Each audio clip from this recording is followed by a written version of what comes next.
वीर्य का स्खलित दो तरीके से होता है।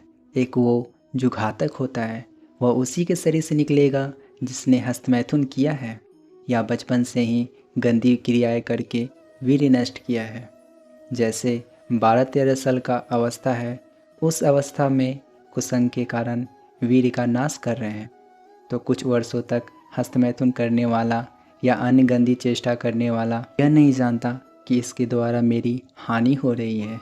वो नहीं समझ पाता। कुछ समय के बाद उसकी अस्थायी जीवनी शक्ति क्षीण होना प्रारंभ हो जाएगा। यदि वह अच्छे संग के कारण हस्तमैथुन बंद कर देता है तो भी उसका वीर्यपात होगा। अगर वह 3 दिन में वीर्यपात करता रहा है तो 3 दिन में वीर्यपात होगा और पक्का होगा, क्योंकि उसका अभ्यास बन गया है। 2 तरीके से वीर्यपात होता है। जैसे कोई व्यक्ति अनुशासित ढंग से चल रहा है, आपका खान पान संयम से हो रहा है, जिसने कभी हस्तमैथुन के द्वारा वीर्यपात किया ही नहीं, उसका असली वीर कभी वीर्यपात होगा ही नहीं। यदि आपने कभी हस्तमैथुन नहीं किया या किसी यौन गतिविधि में शामिल नहीं हुए हैं तो आपकी संतान उत्पत्ति वाला वीर वास्तविक है, वह स्वाभाविक निकल ही नहीं सकता।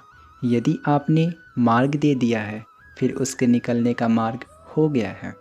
परमहंस जी ने कहा था, यह ऐसा होता है जब आप सो रहे हैं और आपको बिल्कुल पता ही नहीं है, बिल्कुल कोई काम का संकल्प नहीं, और वीर्यपात हो जाए तो वो कोई दोष नहीं।